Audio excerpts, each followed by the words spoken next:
지금부터 제가 경험했던 선박에 대한 설명과 과연 선박이 무엇이냐, 종류는 뭐가 있느냐, 또 그 종류별로 어떻게 만들어가는 과정, 이걸 설명을 하면서 참고로 과거에 문제됐던 선박들, 또 그 세월호를 포함해서 선박에서는 이런 것을 중시해야 되겠다 하는 것을 같이 곁들여서 설명을 하겠습니다. 그럼 우선 선박에 과연 뭐가 있느냐, 그리고 분류를 어떻게 하느냐, 그거를 한번 설명을 드리면, 선박은 화물을 실어서 날라다 주 운임을 받는 이런 선박이 있고, 대부분이 상선입니다. 그 다음에 물고기를 잡아서 가공하고 그거를 저장하고 어디 보내서 그거를 상업적으로 활용하는 게 어선이고, 그 다음에 선박 중에서도 우리나라 자체를 보호하고 적이 들어왔을 때 침투해온 적을 물리치는 데 쓰는 그러한 선박을 함정이라 하고, 또한 순수하게 우리나라의 어로 자원을 보호하고 외국에서 들어온 그 침범한 어선들을 물리치고 하는 데 쓰는 게 해경 함정입니다. 그래서 해경 함정과 그 해군 함정, 이거는 같은 부류라고 보고, 제가 경험한 것은 주로 상선이기 때문에 주로 상선에 대해서 설명을 드리겠습니다. 그래서 상선의 종류는 우선 뭐 톤수로도 나누기도 하고, 그 목적에 따라서 뭐 자파선이라든가 벌캐리아, 컨테이너선, 그 다음에 LNG선, 또 화학 케미칼 선박 뭐 등등 이런 선박들이 많이 있는데, 그 가운데 가장 큰 것이 30만 톤이 넘는 한 40만 톤까지 되는 오일을 실어 나르는 탱커라고 합니다. 이런 종류는 상당히 다양한데, 보통 크기로서 설명을 하면은 이 크기가 우리나라 그 역사에 따라 가지고 상당히 변화가 좀 심합니다. 옛날에 19세기 때는 범선이라고 해가지고 범선에다가 뭐 대포라든가 화약 장비 이런 걸 넣고 만들어진 게 군함이고, 또 동시에 거기다가 많은 상품들을 실어서 외국으로 갔다가 팔고 거기 나라에서 또 뭔가 사들이고 하는 이런 시대에는, 범선 시대에는 지금 이제 추정하기도 힘든 상태고, 이게 근래에 와가지고 20세기부터 철판이 만들어지면서 선박의 그 구조가 목조에서부터 시작을 해서 지금은 거의 다 철판으로 합니다.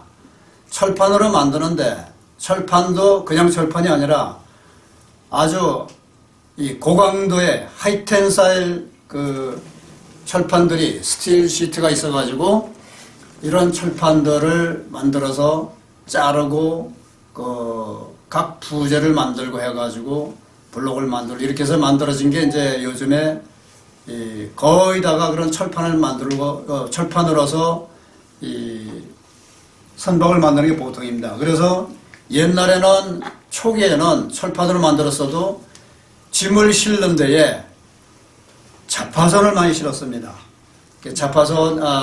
자파라고 그러면은 우리가 70년대만 하더라도 우리나라에서 미국과 이 동남아로 수출하던 것이 상당히 다양했습니다. 그래서 거기에는 일반적으로 우리나라에서 수출하는 물건들은 다 들어가 있습니다.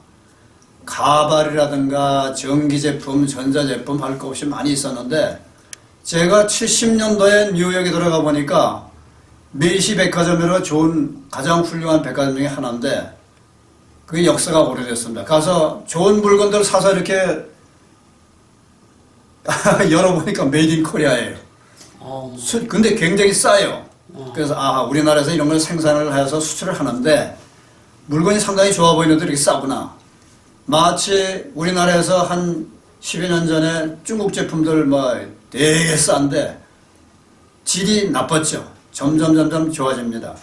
그 마찬가지로 제가 70년도에 뉴욕 들어가서 그런 걸 느껴봤고, 그런데 그때만 하더라도 자파선이 주종이 돼가지고 이것저것 참 많이 수출을 한다. 그리고 많이 실른다.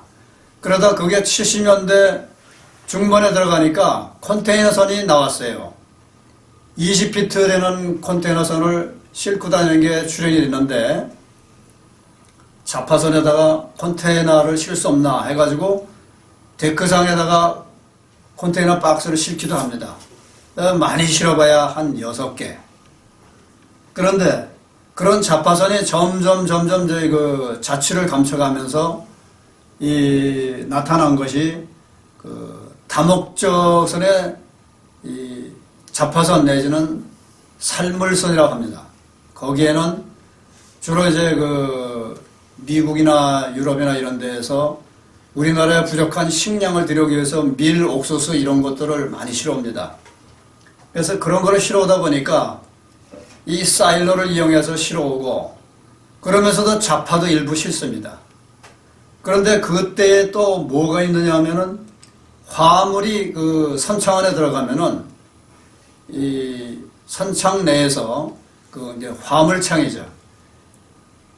선체가 이제 바다하고 접을 하다 보니까 바다와 접한 면에서 땀이 납니다. 선체가. 그게 땀이 난다는 말은 이제 스웨트 흐르는데, 그게 물이 고여가지고 점점 물이 많아지면 상품에 수분이 침투해가지고 망가지는 상품이 생깁니다.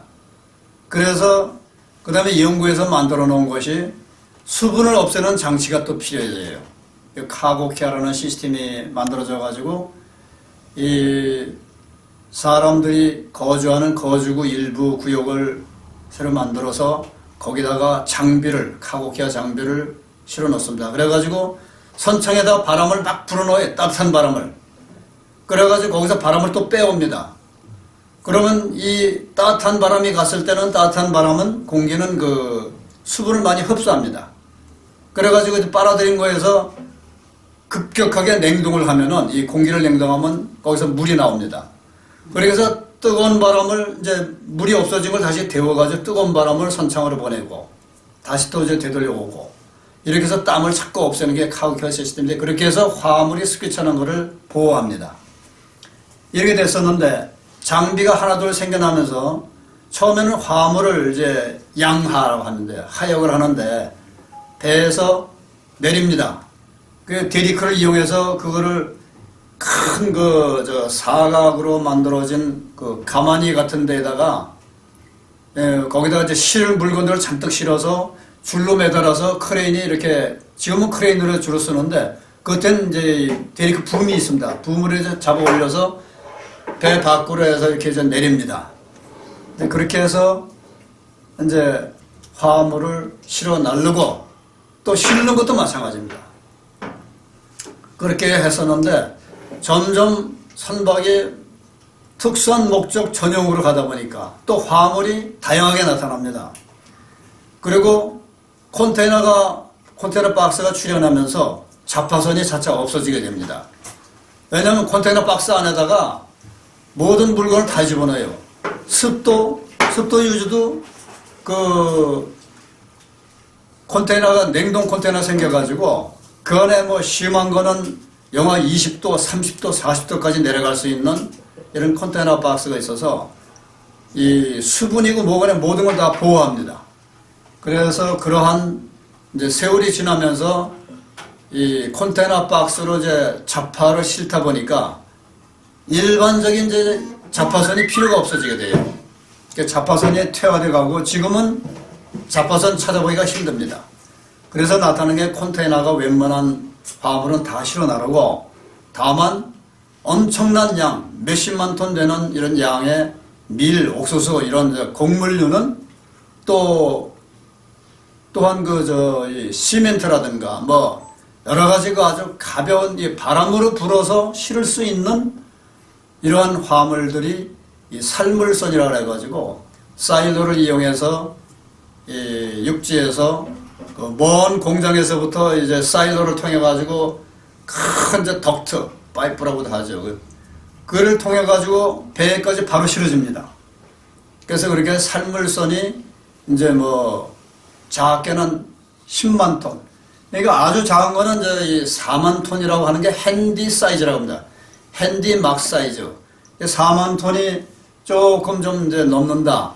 4만 톤 금방인 걸 핸디 사이즈라고 그러고, 7만 톤급 되면은 이 살물선이 파나마 운하를 통과하게 됩니다.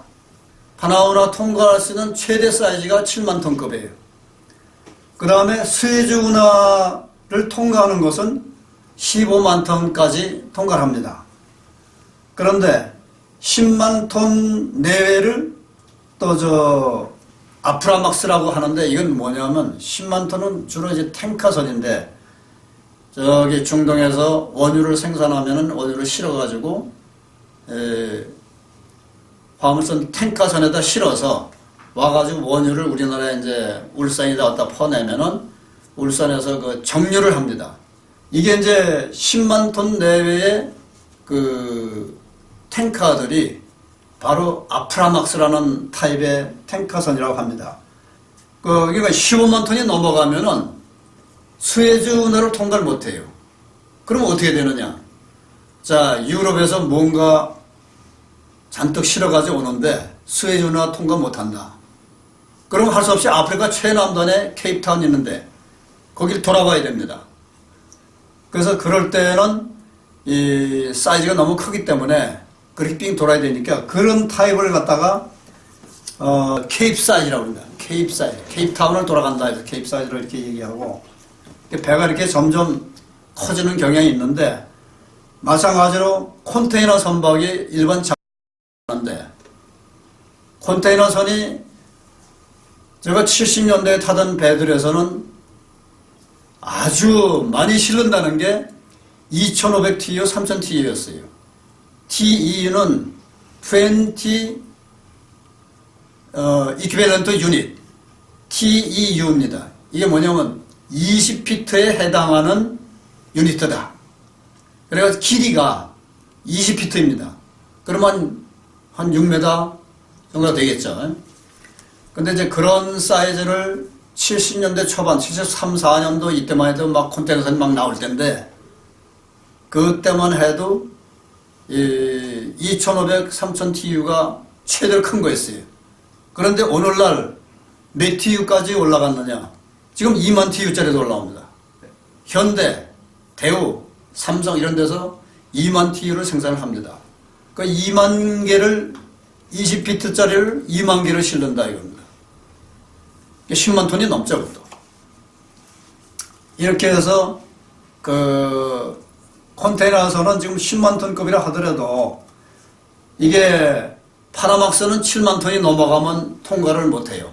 그런데 이 스웨즈 운하는 10만 톤급도 이제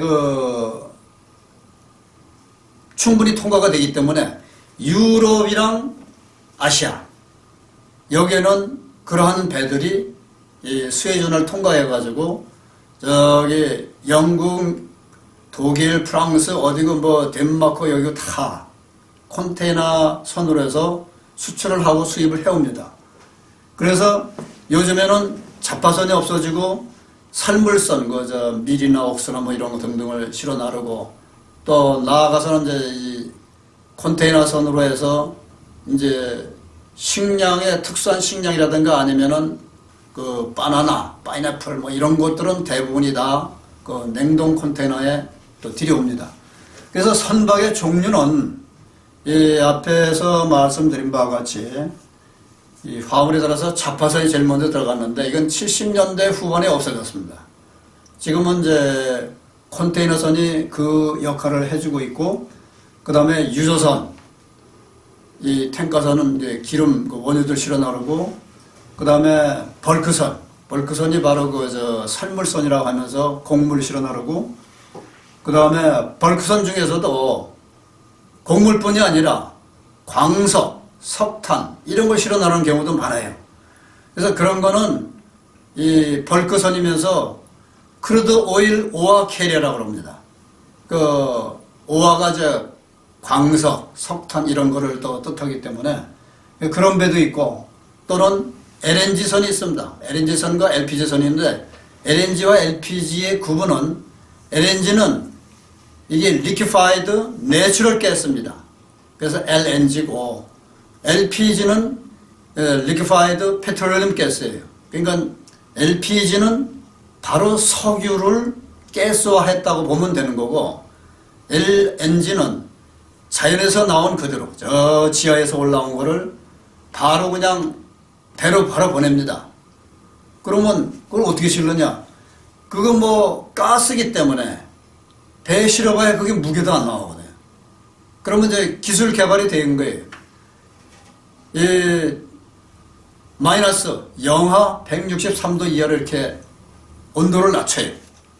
그러면은 이 LNG 가스가 액화됩니다. 그러면 액화되면 이거는 압력이 안 걸려요. LPG는 압력을 걸어야 액화가 되는데 LNG는 온도만 낮추면은 물처럼 돼요. 그래서 이제 LNG 캐리어, LNG 선이라고 하는데 LNG 선이 출현하면서 중동에서 가스를 액화해가지고 실어와서 우리 평택이나 아니면 또 저기 울산이나 이런 데를 좀 보내가지고 가스 저장소에서 거기다 막 퍼서 보냈는데 LNG 선은 좀 특이합니다. 이 특이성이 뭐냐 하면은 LNG를 마이너스 162, 3도에 이렇게 온도를 낮춰야 액화된다는데 그게 실어가지고 탱크에 실습니다. 동그란 탱크가 있고 그 다음에 이 장방형 사각형식으로 된 탱크도 있습니다. 초기에는 이 모스형이라고 그래가지고 모스 동그란 전구공처럼 동그랗습니다. 이게 이 액화해가지고 놓는데 가장 안전한 타입입니다. 왜냐하면은 이게 이동이 돼도 출렁출렁해도 안에 일부만 조금 비면은 꽉 차도 괜찮고 아주 그 액화된 가스가 안정이 돼 있는데 그런데 이제 문제점이 뭐냐? 영하 162도의 탱크 안에 있고 밖의 기온은 영상 기온입니다. 그러면 최소한도 162도 이상, 170도 이상의 온도 차이가 납니다. 그러면 이거 자체적으로 그 탱크 안에서 끓어요, 이게. 액화됩니다. 그러면 액화되가 자꾸 쌓이면은 압력이 걸리니까 위험해지거든요. 그래서 위험한 것을 해소하기 위해서 어느 정도 압력 이상이 되면은 안에서 기관실에서 빨아들여요, 이거를.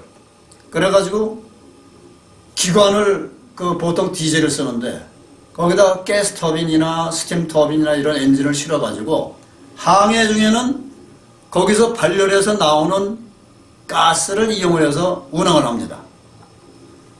그리고 그 일부 장비는 이 빨아들인 액화된 기화된 가스, LNG 가스를 끌어들여 가지고 일부 장비를 이용을 해서 그걸 또 액화를 합니다. 온도를 낮추고 뭐 해가지고. 그래서 다시 또 보내요. 탱크를 보내. 탱크를 보내기도 하고 일부는 또 쓰기도 하고. 그런데 이제 거기에 쓰는 방법이 발전기에서 쓰기도 하고 그 다음에 메인 엔진을 쓰기도 하고 그럽니다. 메인 엔진은 주로 이제 터빈이 되겠는데 그런 기술이 자꾸 개발해야 됩니다. 이따가 얘기할 함정도 마찬가지로 시대가 19세기, 20세기, 21세기, 21세기 자꾸 가면서 이 장비가 자꾸 개발이 되니까 뭐든지 변화가 됩니다. 있던 선도 아까 제네럴 카고십 그 자파선이 이제 시세가 없으니까 쓸모가 없어서 운항을 하려니까 이게 적자만 되오니까 배는 자동으로 없어져요. 시대에 따라서 장비가 자꾸 바뀝니다. 배도 바뀌고.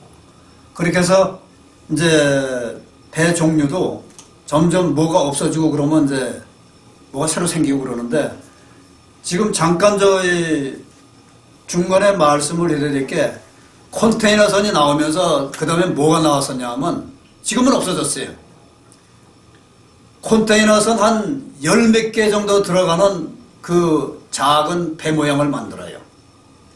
그래가지고 거기에다가 화물을 실는데 배 모양이 아니라 큐빅으로 만듭니다. 그 장방위처럼 만들어서 컨테이너보다 더 큰 타입의 이런 장방형 그 컨테이너를 만들어서 이거를 배에서 어느 필요한 항구에 갔다 그러면 이걸 딱딱 내려놔요. 그럼 거기에서 타고보트 이제 끌고 가는 배가 있어요. 끌고 가가지고 그걸 열어서 거기서 막 이제 화물을 꺼내고 그러는데 이게 컨테이너의 몇 배로 크니까 운영하기가 불편한 점이 생겨요. 그래서 몇 개국에서 시험을 하다가 이게 처음에는 그 보기에 이 전망이 밝겠다 했는데 의외로 불편한 게 많이 발견이 돼서 그건 없어지고 컨테이너의 개수 늘리는 그 방향으로 전환이 돼서 결국은 컨테이너는 처음에 2,500, 3,000개 되던 게 지금은 2만 개까지 실을 수 있는 이렇게 되면서 일반적인 자파는 컨테이너가 다 해결한다. 이게 이제 일반 선박들의 이야기고 또 LNG선 말고 LPG선은 그 점점 쇠퇴되고 대신에 케미컬 탱커라는 게 생겨났어요. 케미컬 탱커는 특수한 화학약품을 실어서 이리저리 옮겨 다니는 거예요. 케미컬 탱커는 역시 용도가 아직 사라지지 않기 때문에 그대로 살아남아 있습니다. 그 다음에 이제 또 성선 중에 하나가 자동차 운반선. 예, 예를 들어서 왈레니우스라고 굉장히 세계에서 가장 큰 회사가 있는데 이게 울산에 들어오면은 배가 이렇게 딱 들어갔다 하면은 뒷공문이만 열어놔요. 뒷공문이 아주 뒤가 아니라 뒷공문이 옆에.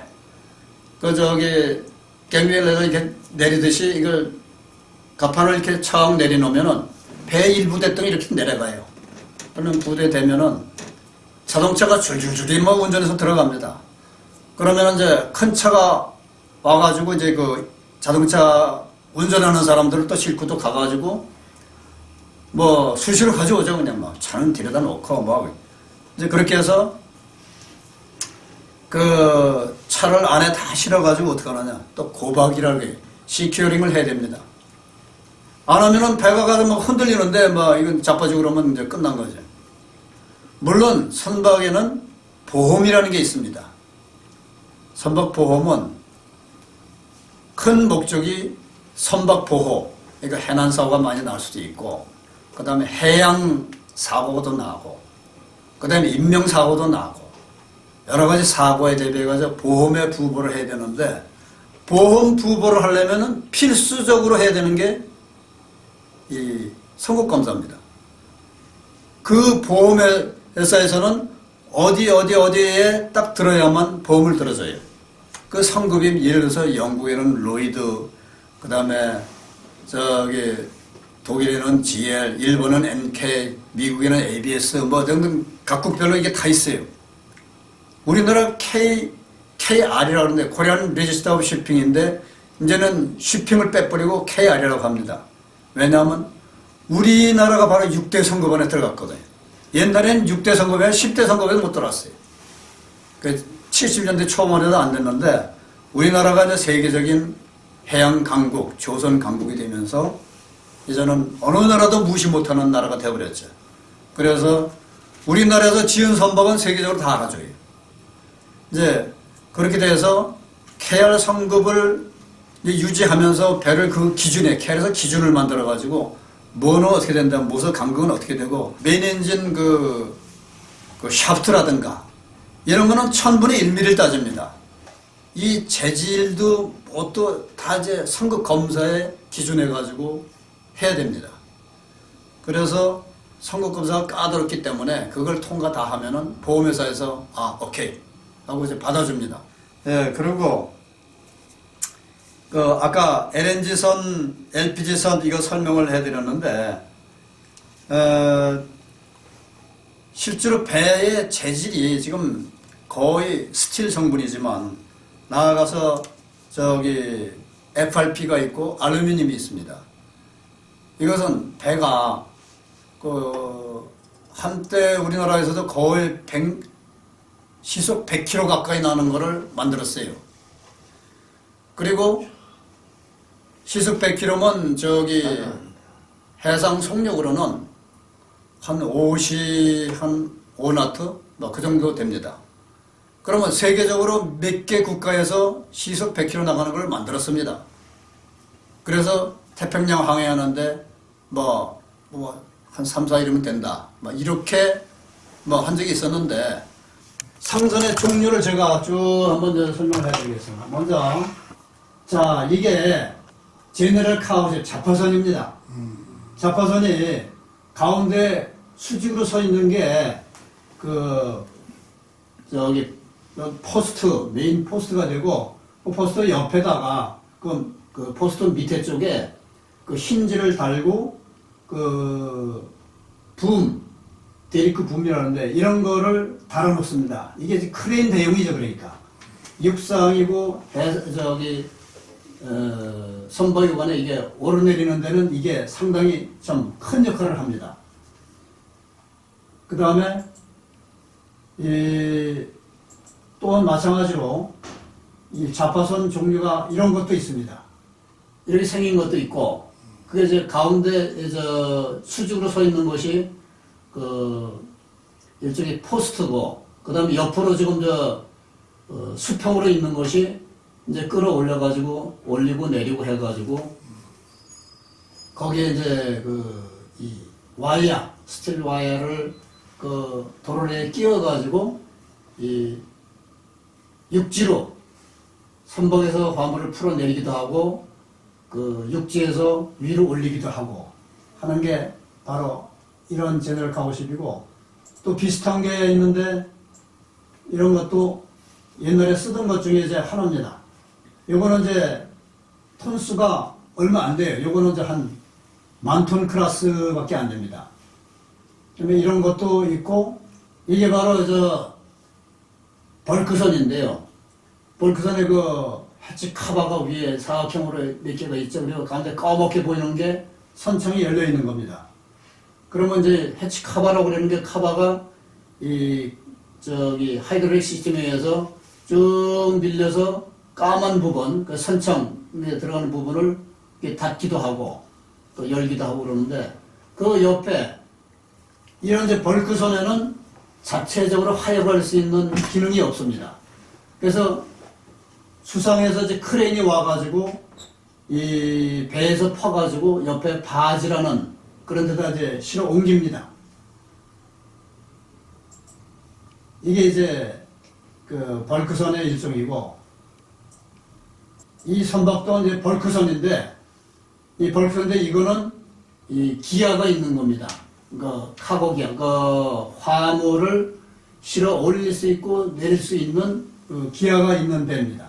이게 다목적 선에 이제 여기는 지금 저기 보이는 게 옆에 뻘겋게 보이는 게 뒤쪽에 컨테이너 박스를 싣는 겁니다. 이게 다목적으로 제너럴 카고도 싣고 삶을 밀가루나 뭐 이런 것도 싣고 뭐 여러 가지를 싣습니다. 그 다음에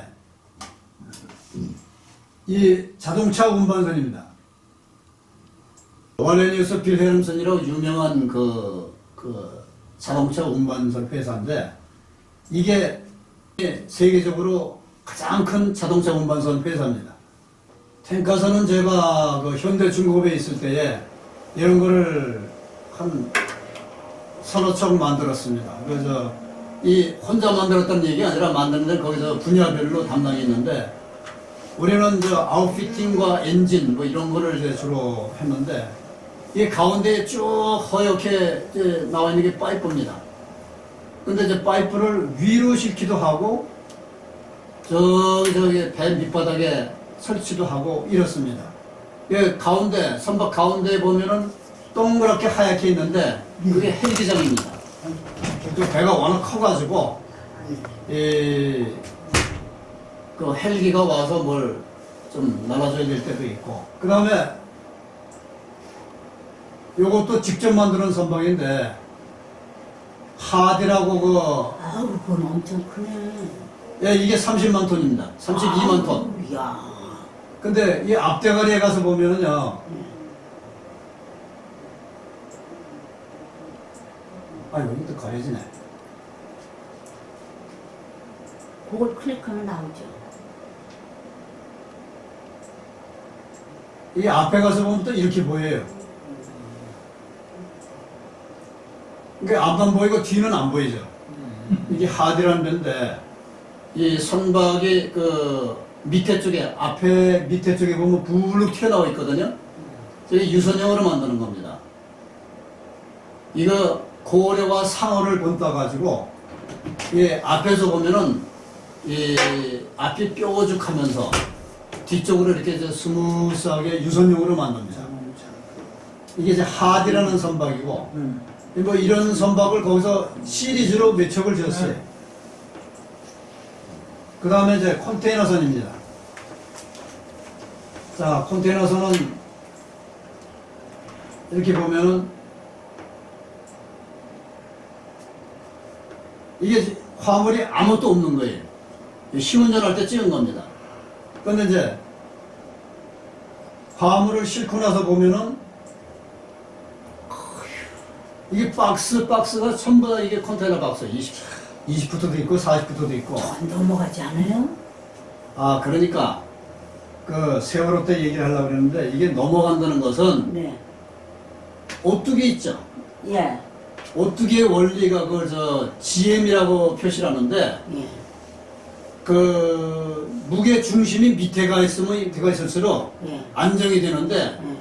그 대신에 아주 바닥에 있으면은 그 무거울수록 오뚜기를 툭 건드려도 아무리 넘어뜨려도 빨리 돌아옵니다.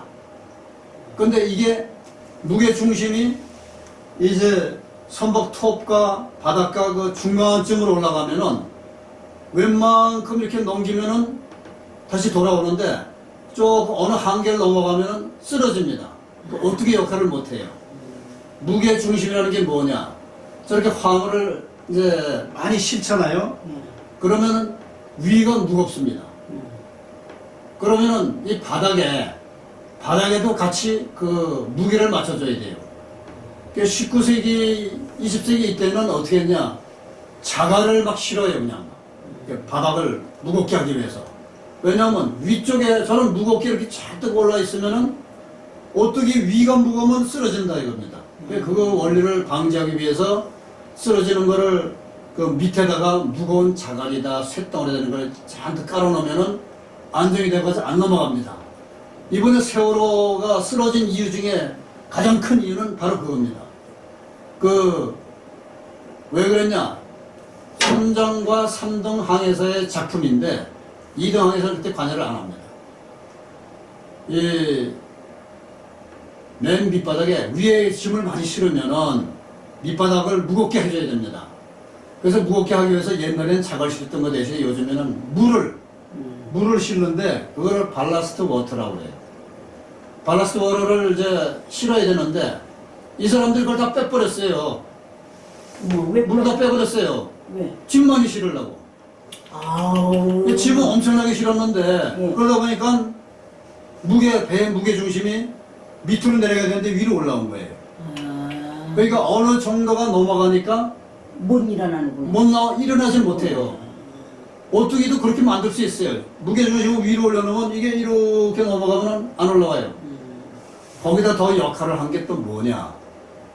세월호 어차피 사고 원인이 그건데 이거 왜 그러냐? GM이 위로 올랐던 증거고 거기다가 이제 연쇄 반응이 나온 게 자동차도 싣고 뭣도 싣고 다 실었는데 고박을 안 했다 이겁니다. 선원들 말이 고박을 안 해서 자동차 그거 다 움직였고 컨테이너 박스도 고박을 하게 돼 있는데 코너 캐스팅이 있습니다. 이게 4개 딱딱 찍어서 고정해야 돼. 안 되면은 와이어 로프로 해가지고 딱 묶어서 움직이지 않게 해줘야 됩니다. 근데 모든 걸 고정을 거의 안 했어요. 그러니까 배가 이렇게 가면서 이쪽으로 기운다 하니까 쏠려서 우르르르르 다 짐이 쏟아지니까 점점 더 무거워져가지고 이게 완전히 접어져서 이제 가라앉은 거죠. 우리가 배운 상식에는 너무나 어긋났어. 그러니까 지금 나쁜 짓은 다 한 거예요. 화물을 고박해야 되는데 안 했죠.